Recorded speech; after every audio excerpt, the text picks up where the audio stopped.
Amanda Delaney, welcome to the Social Angle podcast. Thank you. I'm so excited to be here. Yeah. Long time listener, first time caller. I love that. I love the long time, first time. So how are things going down in Florida, right? Yeah, things are good. Summers in Florida are weird. It's hot, but then it storms every day. So yesterday, I think it was like in the 70s all day, which was freezing for me, but it felt kind of good. But yeah, you just got these crazy rainstorms and thunder and lightning and, just dodging lightning and sling and promo. Things are good. Where Yeah. are you again? We're up in Pennsylvania. We're a little bit, I'm north of Philadelphia where I Okay. live. ASI's home offices are like right on the cusp of Philadelphia, but So I'm not too. you're I did not know that. Very Yeah. cool. Yep. Yep. So anyway, Amanda, before we get into this topic, we have a great topic today. We're talking about mental health and social media. But before we jump into that topic, Delaney, I have been in this industry for over 19 years. I started through a temp agency right out of high school and history from there. So I'm with High Caliber Line. So I'm an outside rep slash key accounts for High Caliber Line. They're a West Coast based supplier. I obviously live in Florida, so it was a really good opportunity that came up as a result, ironically, of a pretty rough 16 months of some mental health. So it really worked out. There's some great people who are doing some really exciting things. I feel like I'm really in a place where I'm able to do. I feel like I've been training for 19 years and I didn't realize it, but then I'm like, bam, here I am. So it's cool. My role's evolving and the people are great. And it's just I'm really excited to see what we're going to do in 2022. 19 years. Wow. I would Yeah, I would have never guessed that 19 years. yeah, people say that. I'm almost 40. Well, I should stop saying that. I still have a 39 before I hit 40, but I'm Right. 38 and people always, I get 28 a lot. And at first I thought people were just being nice, but now I'm like, oh, maybe I really do look young. So, but yeah, 19 years, crazy. No, looking young is good. I'm going to be 50 next year, if you can believe it. You But don't look a I, day over 32.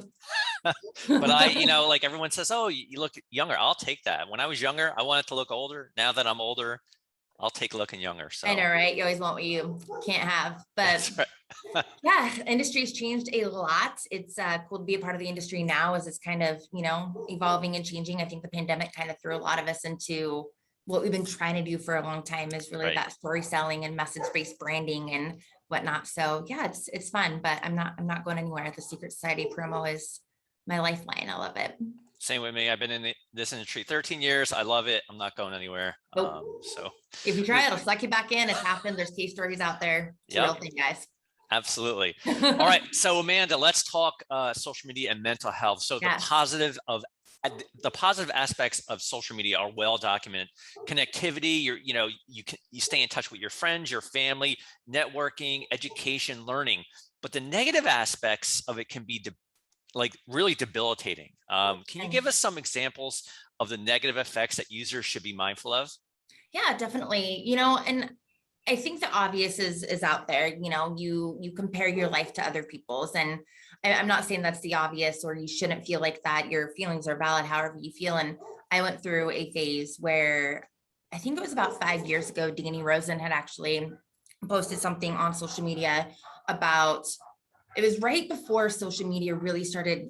We really started using it for business, and especially in this industry. And I was kind of one of the early adopters, as I usually tend to be. And he had said something about social media, like, it's like a drug, it's a high, you're making your life look better, so on and so forth. And I've always said I'll be one of the first people to admit, now again, this is 5 years ago, when I'm having a bad day, or I'll post something on social media because those likes kind of give me a little something. Sure.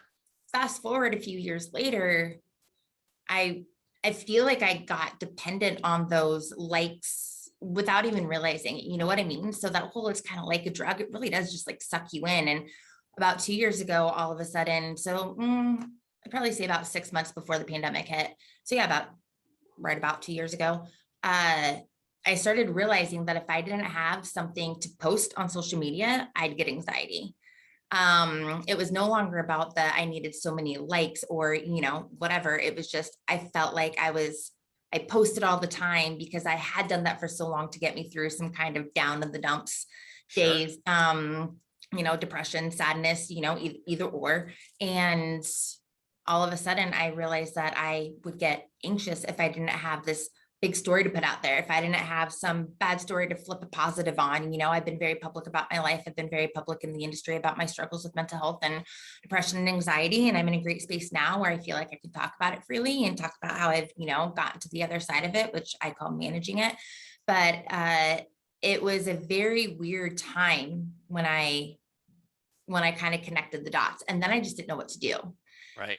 The negative aspects, as far as, you're comparing your life to somebody, that wasn't something that I did anymore. Like I had gotten past that. I think that just comes with age and being more secure in yourself and more confident with yourself. But it was just this weird anxiety. Like, I feel like I have to post something, or if I'm not posting something, because I was so prolific on social media, whether for work or personal, people are DMing me saying, is everything okay? What's going on? And then all of a sudden I found myself in a space right before the pandemic hit where I felt like I felt like it consumed me. The ironic part is nobody probably cared, Right. but I did, Right. and that's the perception. So, I don't know, that's kind of when I really started realizing that I was probably doing something wrong. Cause not only was it not giving me the highs it was giving me, before, Right. it was just causing me a lot of stress over nothing. Right. And I think you bring up the likes, and I think, social media is engineered to draw you in and suck you in, and almost being like an addiction. Yeah. And when you bring up the likes, and this happens to everybody, I don't care who you are. I don't care if you're a 65-year-old, 70-year-old who's using social media, or you're my daughter's age, who she's 13. When you post something on social media, the feedback, the likes, the comments, the shares is what you're ultimately looking for, right? Yeah. Because you're having an indirect conversation, so to speak. And you compare yourself to, like, hey, this post last week or this tweet or whatever got more likes than it. Like, you're comparing yourself to yourself, you're comparing yourself to others. Yep. And it becomes like, this pass or fail type of thing. And Yeah. it's really and it still happens to me. And it's funny because I post, for ASI on social media, and I'll craft something, with the intention of getting likes and comments and shares. And when it doesn't do well, I get the anxiety. I'm like, why didn't this do well? It like, I thought it was a really great crafted piece of content. And, this is from a business perspective. I'm getting anxiety from the business perspective for personal use as well. It's like, I'll post something and I'm like, why didn't anybody comment on this? I get frustrated. I'm like, and then I Yeah. realize that is not good for your mental health, No, I went through this the other day. My friend had posted this video, and I'm a big resharer of content. I always say, like, my quote unquote tribes, content, podcasts and whatnot. And I've shifted, I can get into that later, but I kind of shifted how I work my social media today. But my Facebook is a little bit of a mix of everything. It's half personal. It's mostly me sharing stuff, and it's, just sharing other people's stuff. It's probably like 70% work. But I posted something the other day, a YouTube video, and that I had reshared it from a friend of mine. And I think she got like 45 likes or something. And I had one this morning, literally was going to go back and delete it. And I'm like, well, I can't have that on my Facebook. Fast forward now, after doing social media management, some other things, I understand how algorithms work. So Sure. that helps me feel a little bit better about myself. But still, Right. I caught myself doing it the other day, and I was like, I have to delete this post. Nobody liked it. Like I'm Right. going to be the uncool kid in like high school or something, when in reality, nobody's looking at my page every day to Right. see who Right. likes what. It's like, God forbid somebody goes to your page and you have something and nobody liked it. And you're like, my God, like, should I delete it? Should it even be out there? It makes me look bad. But Makes really, you feel naked almost. yeah. I mean, I think that's the impression people get. And, and I think that's kind of where you go down the rabbit hole of like, oh my God, what's going on? Like, I posted something, I wanted to engage in a conversation, and I got one like, and it was like, oh my God, what's going on here? Is it me? Yep. When it's not you, it's not anybody.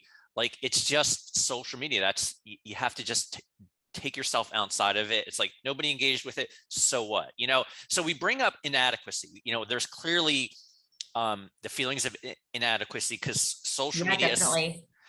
especially the visual aspect of social media, puts you in a place where you feel like, my daughter does this all the time. She poses for pictures. She wants to look her best. She wants to give the impression that everything is great. And look, I do it too. Anytime you take a picture of yourself, you got my good side here. You want to look good My before good you post angle. it. Yeah. So, you have the feelings of inadequacy that can come Right. from that, because you see your friends posting this stuff. Oh, so and so is over here, they're having a great time, and it kind of, you know, it can put you in a bad place if you let it. So we talk Yeah. about the inadequacy. There's also this, fear of missing out. I think social media also really drives home that feeling of like, hey, I'm not there. Like, for instance, I was at a concert last night, my first concert since the pandemic, right? So What concert? the Ava Brothers, my wife and I Oh, nice. are big Big fans. fan. Yeah, and they played in Philly last night. So they've been playing, a bunch this summer, and we watch, some of these people that we know going to these concerts, and it's like you sit there and you're like, oh man, like I wish I could have gone. It looked like a great time. So I think, the FOMO is also kind of driving down feelings of, depression and anxiety. Yeah. And certainly the pandemic is driving that as well, because there's a lot of ambivalence with people right now. It's like they want to get out there, they want to do things, but also the pandemic is kind of, messing with their head as well. Yeah, absolutely. And I'm glad you brought that up too. The FOMO. I don't even think I answered your first question, but yeah, the FOMO aspect, I think, is what, and like I said, I've done a lot of work to kind of manage, how I view my social media.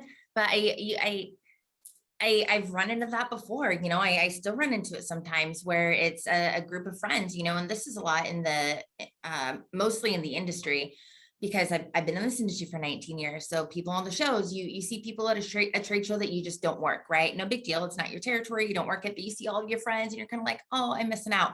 But then what if you see the same group of friends out one night after a show, and you're at that show and you're sitting in your hotel room and you're like, wait, these are my friends. Why didn't I get invited to this? Or that's the kind of FOMO that I have experienced, where I'm kind of like, huh. And again, there's internal issues as to why social media doesn't just make you feel Sure. like that, so I've worked on those internal issues and why I feel so left out or insecure. But that's a big thing, where I've had friends, come up to me, industry friends specifically, saying, oh, hey, I see you do this once a year, or and it's kind of this, I'm not invited and these are my friends, and it's just a weird Right. FOMO, like not the ha ha ha FOMO, like Right. it's the Right. real fear of missing out that translates or transpires into, do they not like me, am I not cool enough? And that leads down the depression, the anxiety. I mean, it's easy to spiral in your head. Right. So I think it's good to be mindful of these things. Like Yeah. likes, comments, and shares are not everything. I think people Nope. have to realize that. Also, missing out on things is okay too. And you have to accept it. And we're going to get to kind of how you can protect yourself in a minute. But let's talk about conversation you and I had with a bunch of others on a what's called a Twitter space. For those that don't know, it's kind of like a conversation, but it's live on Twitter. And you and I participated in the conversation about Mhm. mental health. So we talked about the negative effects and kind of, the dark places that we've been because of social media. Can you share a little bit about your story, and I'll do the same? Yeah, definitely. When I really realized that social media had impacted me, because like I said earlier, I would say, oh, I'm guilty of that. I'll post something when I'm feeling a little down with the dumps, or, the times I'm posting the most is the times that I'm not feeling the best. And I've always said to myself, well, you're self-aware, that, so you're fine. But that's not the case, because all the looking and all the scrolling, that FOMO, that whatever else, kind of just like accumulates in the back of your head, whether you realize it or not. I think that's why taking breaks from social media is really important. But for me, it was after it was before the pandemic hit, but it was November of 2019. I lost my job. I was going through a breakup.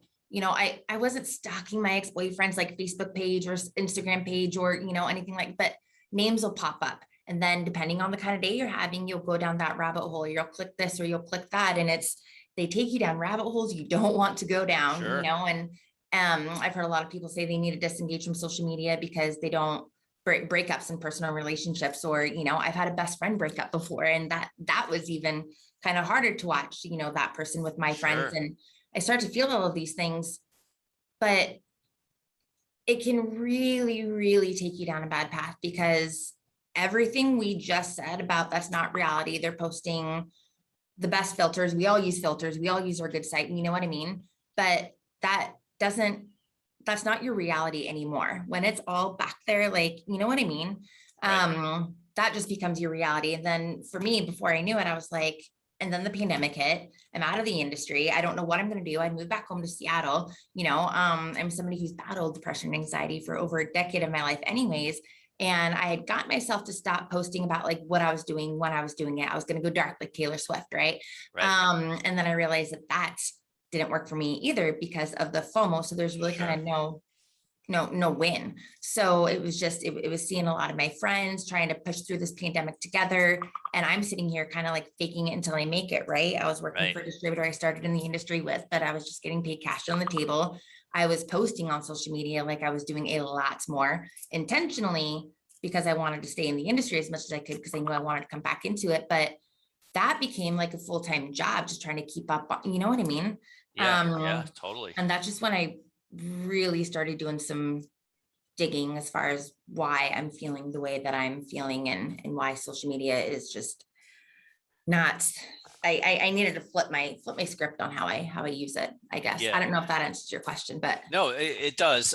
You talk about rabbit holes, and this is something that I believe we talked about this on our conversation about how you can so easily get diverted from the reason that you're on social media for. Like, you're like, for me, I'm on social media for business all day, right. and I see something trending, and boom, like immediately, I'm like, I'm in a place where I'm not supposed to be, right? I'm like, oh, so and so, died, and all of a sudden, like, now you're digging through, and and Yep. and then you're like, why was I on social media to begin with? You forget that And you you lost were an hour there of your for a reason, day. and you lost an hour of your day, and then that becomes a time waster. There are so many directions we can go with this, like, that in itself is a separate conversation. But I do think that social media, when you're in a bad spot, especially when you're easily distracted, can send you down into the really darkest areas of social media. And like you mentioned a few yourself. Yeah. And I think you said when we were talking on that Twitter space a few weeks ago, we talked about that rabbit hole that you can go down. And I said, a lot of us, especially in this industry, are ADD. I personally am ADHD. There's a significant difference between the H and not having an H. Right. Right. I'm proud of my H in a weird way. But so that's something further to look on or look at as it is. You might, I mean, squirrel, I'm distracted, so Right. then you find yourself going down a rabbit hole. Maybe you stumble across your ex-boyfriend or ex-girlfriend's page or something, and then it's just an hour of your time is gone. You don't remember why you got on there to post in the first place. Now anxiety's kicking in because, oh crap, I have this meeting. I didn't do, you know what I mean? And it's just this, it Right. sucks you in. You could be having the best day with like everything planned out, and it can just take you down this rabbit hole. Totally. Totally. So I'll share with you quickly my story. Yeah. Like, I've been doing social media for business, and I've had a personal social media account. Yeah, I think it was Facebook. It was 2008, for a long time. Like, I've been doing business too since 2009. So I'm pretty much, all of my work days are on social media, and I've been pretty good at least I think, protecting myself against the negativity of social media. And I mentioned earlier that, yes, I post content for a business with the intention to get likes. And when they don't get it, hey, they don't get it. Like, I don't take that personally. I Right. try not to. For personal, hey, look, I got a couple hundred, I got like 500 or 400 friends on Facebook. I didn't even think I knew that many people. So when I post something on Facebook, and I get like 10 likes, like, I don't take it personally. Sometimes I get 100 likes on something, and I'm like, oh, okay, that did it. That did And I don't well. know 90 of those people. Right. Right. It's like, who do I know? Why am I friends with? Oh, I worked with them 3 jobs ago. Like, okay, you know, it's crazy that we have this friend network that half of the people we don't even know. But anyway, my story is I know exactly when social media really hit me hard. It was March 11th of 2020. It was the Wednesday before that Black Friday, which was March 13th, when it was Friday the Yep. 13th. Everything shut down. All of a sudden, businesses, were like going remote. But it was that Wednesday when the NBA suspended its season. I Tom remember that Hanks came day. out and Tom Hanks came out and said he's got COVID, him and his wife, and this sort of dystopian reality started to come into play. Like, is this the end of the world? Like I had these feelings of like, and it was crazy because my wife is like, I think you're getting a little bit crazy here, because in my mind, I was like, we have to go stockpile food. And like, my mind was the markets are going to crash. The world is going to come to a halt. There's going to be martial law. Like I went into the deepest, darkest places because of this. And social media was really feeding this. Like I was finding out all this information, like Tom Hanks has COVID, the NBA season is suspended. Like, and then you click on something and then you see these fringe crazies posting things and they get into your head. And it's like, oh my God, conspiracy theories, this, Yep. that. Yep. What And do I then, believe? You don't know what to believe. Is this source true? Is that source true? I read it on the internet. It has to be true. right. And that's what social media is. It's given a megaphone to everybody who has an opinion. And a lot of people like myself read these things and you're like, oh my God. And all of a sudden you're checked out. Like Yep. mental, okay, I'm at work, I'm trying to work. Now I'm like, oh my God, like what like I start getting profound. What does this all mean? Does Yep. this matter? Um, and that's when I realized I was going down a very dark rabbit hole. And it wasn't then when I realized I needed help. It was a couple months later when Yep. we were all in a really kind of strange, unfamiliar, unprecedented place. We're working from home. We don't know who's going to get COVID. Are you going to get sick? Are you going to die? You have kids, this, that, and the other thing.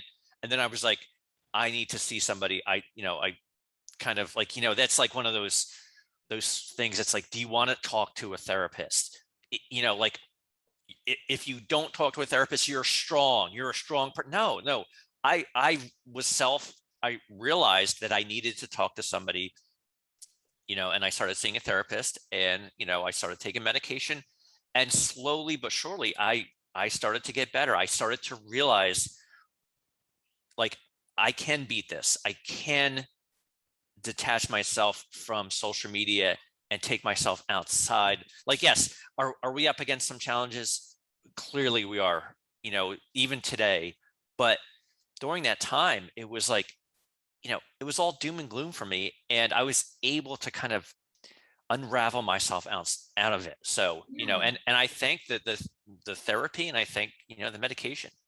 And thank you for sharing that too, because that's one thing since you and I first really connected one-on-one not too long ago, you've been so open about, your story and what this has done. And so it's cool to hear, because for me, I know kind of where I've been and where I'm at today. And it's cool to hear parts of your story too. So thanks for sharing that. Yeah, But absolutely. I come from like a very, like, my father wouldn't, and he wasn't really big in being in my life, but he was, this macho dude. Like that to me, that to him would have been weakness. Like, and that's kind of the things that I learned from him. I took a lot of the negative stuff from him, and that was like something you never do. Like, those stupid macho, like, don't ever ask for directions, like that kind of stuff.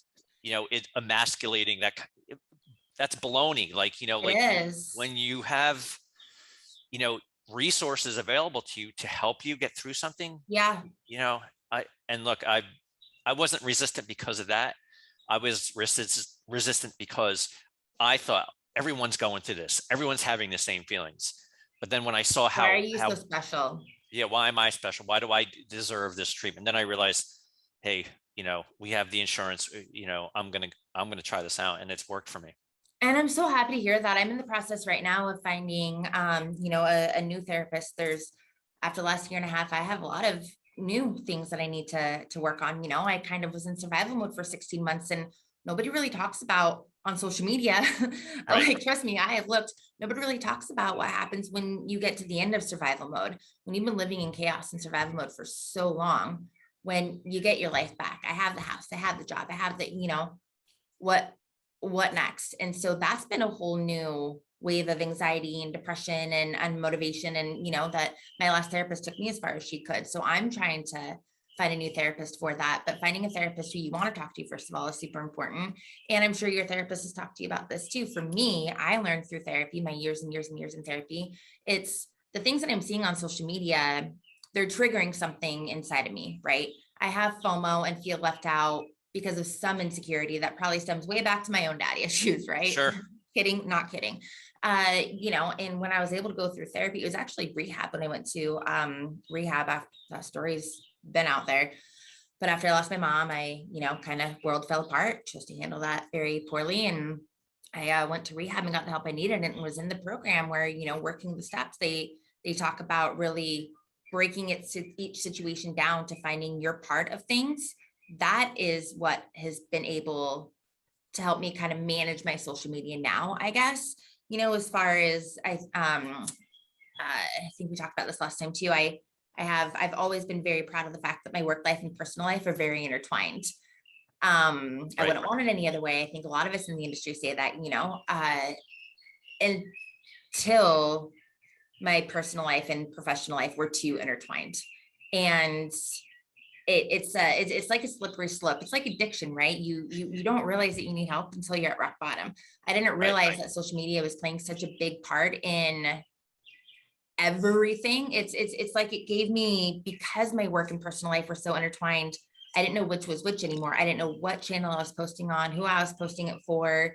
Am I posting it for my friends back home on the West Coast so they can see what I'm up to? Am I posting it because I need some sort of status boost or ego? You know what I mean? Sure. It just became so intertwined. And because I've gone through therapy, because, everything that I learned when I spent that year sober, I was really able to kind of look back and say, again, I think a lot of that comes with age and, again, a lot of therapy, but just to be able to kind of separate the two and say, okay, I have a work promo Instagram now.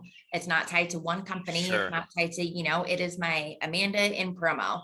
And then I have my personal Instagram, which is very much on lockdown. I went through about 8 months ago and deleted a ton of people from Instagram and Facebook, not because I feel like I have something to prove, but just because there's always people that, after going through kind of what I've gone through the last year and a half, and you have your own version of that too. We all have our versions of going through what we went through the last year and a half. I don't think everybody should get to see what I'm up to, whether they Sure. care or not. You know what I mean? Right. So Right. because on that personal Instagram still goes some of the dark with some of the light. And I don't know. I'm just a lot more selective about what I share now. That's helped me kind of maintain it. But like I said, it's crazy. You don't realize that grasp it has on you until you realize it has that grasp on you. And ironically, it tends to be when you're going through the worst time of your life, right? Because what else Y- are you doing? You're trying to distract yourself with social media. Right. It's so funny. Like I try to think back to a time like before social media, right? Like I spend so much time on social media that I can't imagine a world without it. Like I'm on it for business. I'm on it for, personal. I'm on, like, if I'm not in front of a computer doing social media, I'm, it after 5 o'clock, I'm sitting on the couch looking at social media. And I'm like, can you imagine like, I can't imagine what life was like back in 2007. What did I do? Did I read a Well, we had magazine? MySpace then, didn't we? Well, yeah, for sure. But I I'm was just never on it. I could care less. But like, what did I do? Like, I was probably happier. I was more productive. These are the things that kind of transitions into my next question about yeah, this, and we touched upon a few of the things that you can do to protect your mental health. We talked about therapy. There's medication. Some people don't believe in medication. That's cool. Like, keep their own. you I know, do. yeah, I mean, look, you can work your way through, challenges by talking to people. You don't have to medicate. Nope. It's up to you, but as long as you recognize that you need some help and you have resources available to you, absolutely, and everyone has resources available to you. Right. I think that's very important to stress. Companies are providing mental health resources, and even if you're not employed, there are resources out there to, for you I mean, you just have Google, just Google it, and you'll realize that there's help available. But what other things can you talk about that has helped you kind of protect your mental health? You talked about kind of, paring down your followers and the people that you follow, and which is a very good first step. Get your social media to be the people that you really want to interact with. Yeah, Who are these people? You don't need all these people in your life. You don't even know half of them. That's how I look at it. It's like, exactly. what Exactly. else? What else do you do? So I've started, well, and actually probably about a year ago, I started, and this was an active process. Like it took time, and now it's just become habit, right? Um, I do not look at my phone for the first hour I'm awake. Now, during the week, I wake up earlier so that I do not look at the phone for the first hour I'm awake. Sometimes depending on what time I have to, but I sure as heck now, and I'd say this has been very consistent for the last since before I started it. Well, since I started at High Caliber Line, actually, I'm a sous chef with Promo Kitchen. I'm posting a lot of things for Promo Kitchen, on and whatnot. I I don't look at social media for the first hour, even if I'm looking at my emails. That's been a big help. And I have found through the process of transitioning myself to not look through my phone that even now, if I'll go look at my work emails just to see if something came in overnight or at 4 a.m., I don't go directly to social media next. It's just, I've trained myself not to. And I have found, I was thinking about this when I was getting ready for this podcast.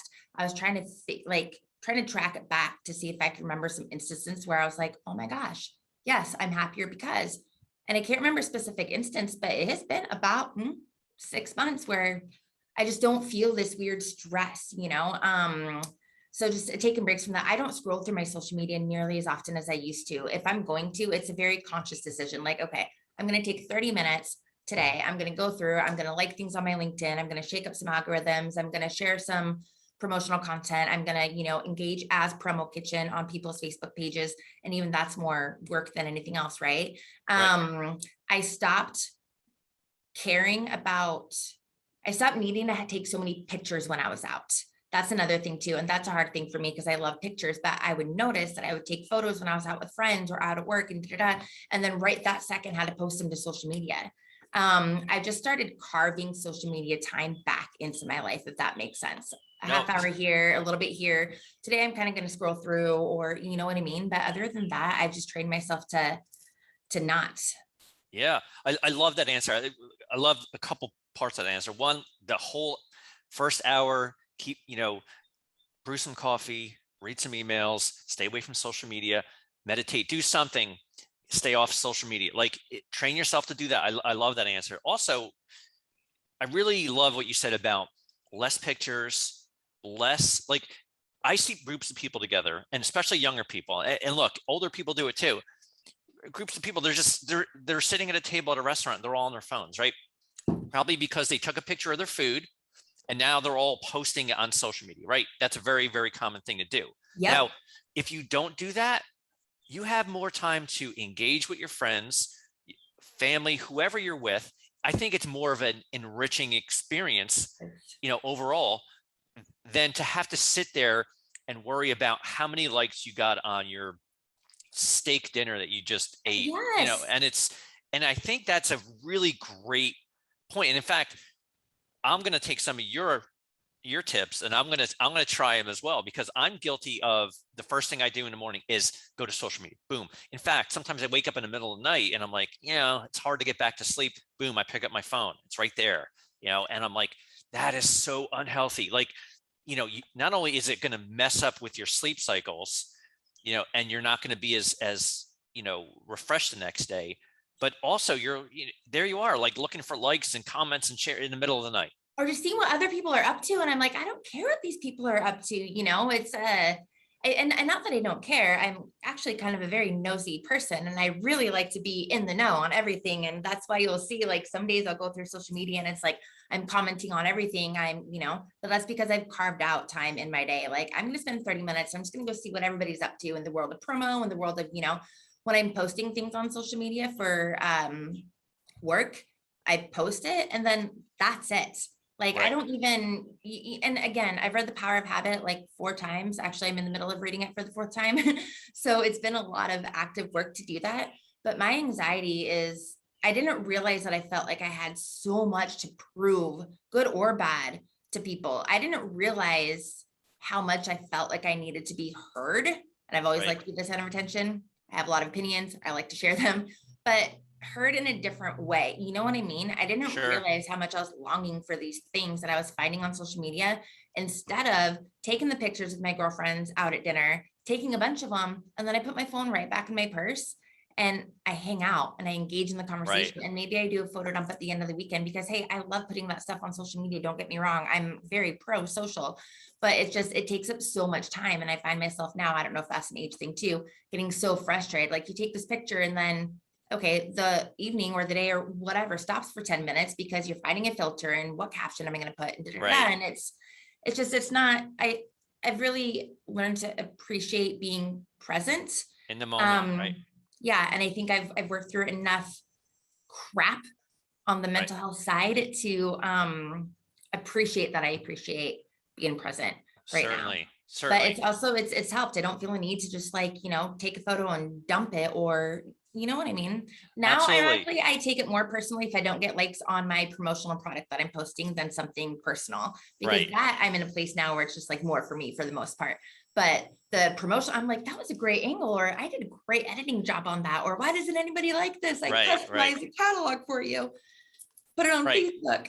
Yeah, it still affects you though. Like It does. earlier in this podcast, I was talking about some of the stuff that I post on for ASI, and I'm like, this was a really good tweet. Why didn't anybody like it? You're like, and then I post something stupid and frivolous where it's autumn today. It's the first day of autumn. Boom, I Yeah. get like 10 likes. I'm like, Are people what? even reading what I'm posting? And then I Yeah, start it's thinking like, that too. I'm like, are you even reading what I'm posting? Are you paying attention? right. So you just got to chalk it up to like, hey, it's the social media gods. It's the algorithm. Blame it on something. Don't blame it on yourself. Don't take it personally. But I know we only have a few more minutes. I hope we have a few more minutes. I hope. Yep, we're good. We're Okay. good. So for me, aside from therapy and medication, I've also taken an hour a day, and I've been doing this all 2021, to either go for a bike ride, go for a walk, and I do it for an hour. I make sure, if I do a 45-minute bike ride, I still have 15 more minutes. I'll do something else. I take that hour away from my day to do something that has nothing to do with my phone. I keep I my love phone that. away, and look, you do it, an hour in the morning. For me, I do it, an hour later in the day, afternoon. But I make sure there's exercise involved. And that has really, really helped my overall mental health. I cannot stress it enough. People do meditation, people do, and jumping rope, whatever they do. I think exercise is something that is really going to help you in the long run. And even in the short term, I think exercise you'll start to see a change. You have more energy. You'll feel better about yourself. It Don't, does. but don't And I take know your phone with you when you're exercising. That's a huge thing. that is my huge pet peeve. So I do CrossFit, so I'm there for now. My phone is not near me, like where, you know what I mean? So that's nice. But my pet peeve is like when I would go to a quote unquote normal gym and people are on their phones, or if I'm on my phone at a gym, or if I'm like, I love that you take that hour and do not take your phone. Like that's, I'll purposely, like, I'll be working outside my little back patio office and I'm going to go run and change a load of laundry. I'll purposely leave my phone out because most of the time I'm just going to get Facebook notifications that I Sure. probably don't need to look at. You know what I mean? And it's just Right. a really freeing feeling. So the fact that you're going out and exercises, and there's scientific components to how that helps with your mental health, but you're not taking your phone with you, like you're negating the whole purpose of getting out and riding your bike, or you know what I mean? Yeah, I totally. do take my phone. I go on walks a lot at night around my neighborhood, and I do take my phone, but I've started that's when I'll listen to like my audiobooks or catch up on my podcast for the day or something. And I'm not looking at text messages. I'll have text messages or social media notifications from the day. And again, not because I'm that cool, just because somebody commented on a group Right. page that I'm on.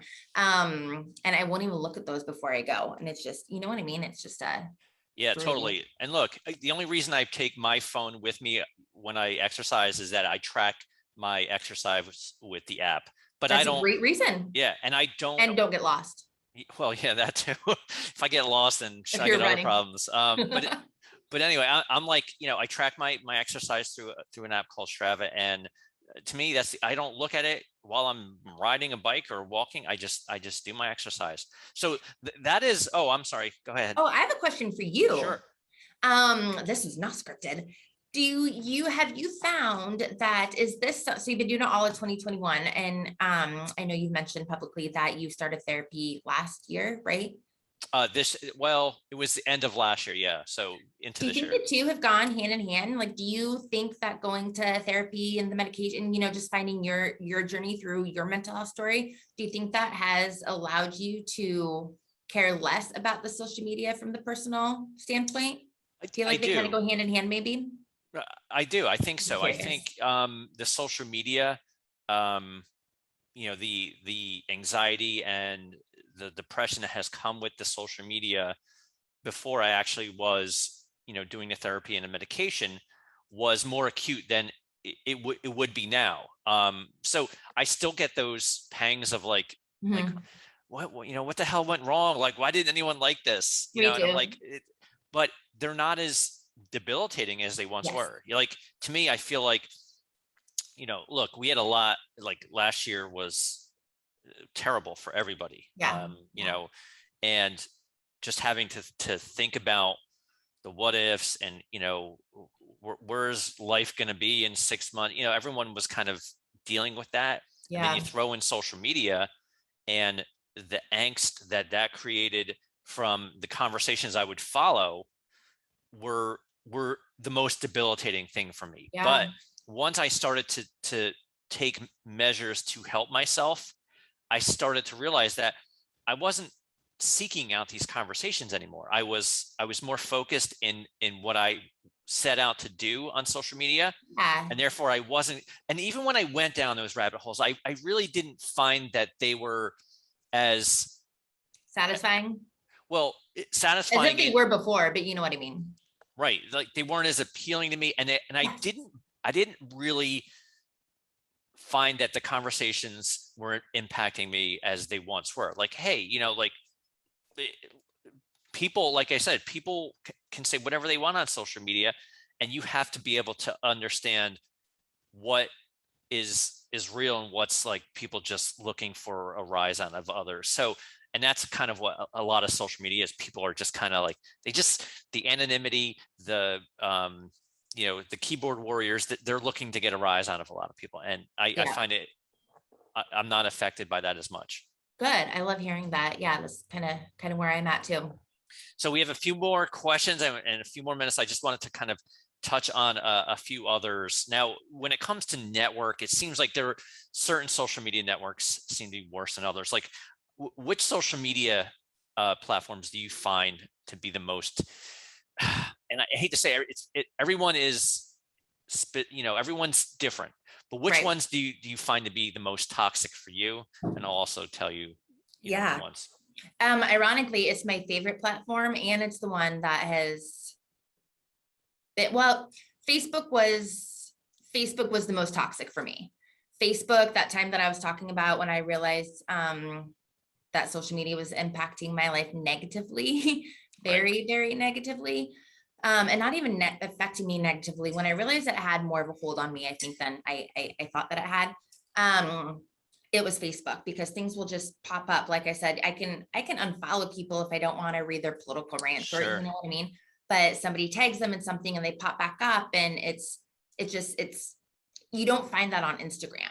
Right. So the comments, or the so and so commented on this post of somebody, Sure. so Facebook, I think, was the most detrimental to my mental health. It took me to very, very, very dark places for a very long time. Instagram is what I think, it's my favorite platform, but because it's mostly just photos, you're Sure. limited, like you're not really with Facebook. Um, you can't see like what other people are really saying, but then you have these people, like you post a photo and you have some DM me for a collab, or Right. I've talked to girlfriends that are like, why do you have all these DM me for a collab? I'm like, I block those people. Or, what if somebody else is looking at that? Or why did they get this? And I just, all of these weird kind of Sure. creatures started lurking on Instagram. And I think the stories too, people are, really big into the stories. Right. So if I'm not posting a Instagram, that was one that got difficult for me over the pandemic. It was 16 months I was sleeping on couches, and I probably had top ramen to eat the last 2 days. Like, if I ate the last 2 days, and I'd see somebody like oh, we just cooked this great meal. Like, oh, I hate quarantine, but like, here's this delicious meal. And I Right. found myself getting resentful. Or, they're 6 feet away from people, but they had people around them. And I found myself, because of the place I was in, getting resentful. Sure. And for me, resentments are, it's the biggest thing I have to constantly kind of Sure. work on. So, Instagram really kind of Yeah, I took could see where Instagram. I'm not a that. big Instagram user, so but I could see where it would create a lot of that, feelings of inadequacy, And the especially. FOMO with the stories, you know what I And mean? Here's a yeah, concert, here's this, here's that. And you're like, whoa, what's everybody doing? And it's, yeah, that became, now it's my favorite, to use, yeah, just and I because and I I think use it for what it's for, and then I go about my way. But yeah, but again, any network, I think you can get sucked down into dark places. But for me, what about you? Yeah. Twitter is just, it's my favorite network, and of course, most networks that somebody says is their favorite is going to lead them down dark places because you're on it so much. For me, Right. Twitter, just everyone just it's boom boom boom, quick comments, and you just lead down dark places. Facebook too, like Facebook is the you know there's misinformation everywhere, but it just seemed like with all the memes and the politics, it was a dark, ugly place. Probably still is. I don't go on it much anymore. I don't as much either. And I will say to you that Promotional Products Professionals Facebook page, I've spoken about this before. I'm going to get myself kicked off of being invited to be on another podcast if I keep saying this, but I have such a love hate with that page mhm. because I unfollow it. I have to unfollow it because I just see so many people complaining, and it's and bringing up names and name bashing suppliers, Yep. the suppliers that, and distributors, I guess too. And it's just, it makes me, nothing makes me angrier then, like, I won't go down a sad rabbit hole. That won't make me feel depressed or like I have FOMO, but I feel Yeah. a need to like share my opinion with everybody and stand up for like every single supplier that's been bashed on Sure. that site. That's a very, very negative component to something that should be a very, very positive social media experience. You know what I mean? But then again, I think that just comes down to the people. But Right. And I agree. There's you you can't you can't prevent people from doing what they're doing, and I know it's moderated, but you still see those conversations and you get frustrated. people Like, fuel people's fires, and it just keeps going and going and going. And then we don't even remember what everybody's arguing about anymore. It's just right. everybody's pissed off. Like we have it too in that group, when people start bashing ASI, and look, you know it happens a lot, and I'm just like, it's the same thing, it's the same topic, and we just go down this whole like frustration, like it's like, here we go again with this, and does it need to be public? Why are you bashing somebody for this in a public space? And you see it a lot, and it kind of frustrates you. But I do feel like Facebook, it, when you whittle out all the negative stuff, I think groups are a really great place for people to I do do too. business. I have And a there's lot a of very positive interactions with totally, a lot I of groups love out there. groups. I think groups are, great for our industry, and I think Me a lot of too. people are helping and networking, and they're doing business through the groups. So, Facebook, there are positive aspects to Facebook. Very many Personally, positive aspects. yeah, Yeah, Promo Kitchen, our mentorship program, we moved to a Facebook platform, and it's been wildly successful. By successful, I mean we've had a lot of great connections, and people can talk freely there. I'm in a lot of vendor connection groups, so I do think Facebook has a lot of yeah. good. For me, it's So just what kind of tanked me. I know.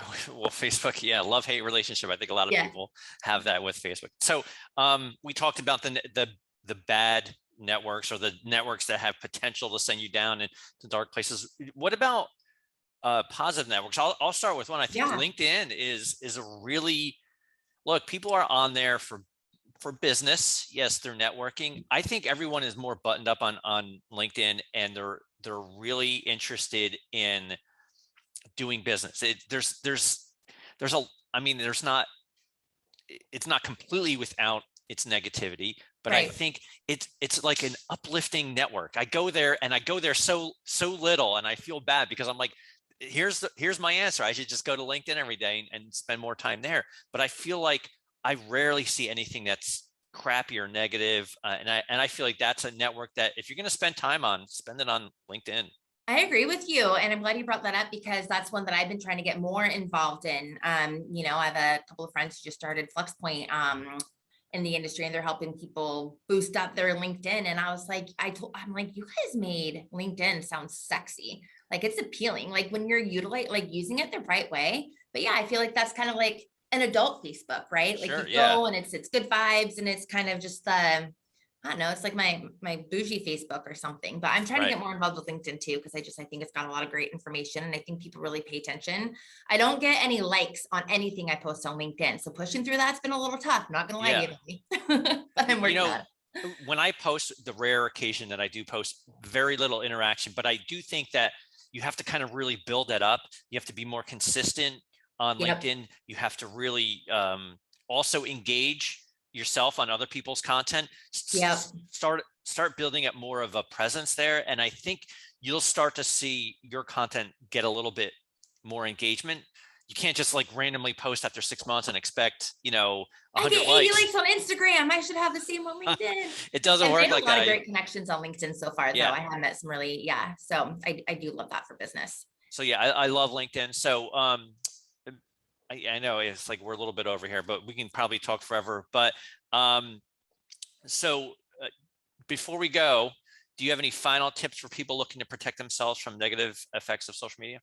Yeah, I know I'm kind of all over the place with social media because again, I have such a, I wouldn't even call it a love hate anymore. I've just separated what I love about it and what I hate about it. And when I catch myself doing something I hate, I'll literally say outside, Amanda, stop it. Like stop. And I'll shut my phone. I'll throw it sometimes. I'm like, just stop, like stop myself from going back down those rabbit holes.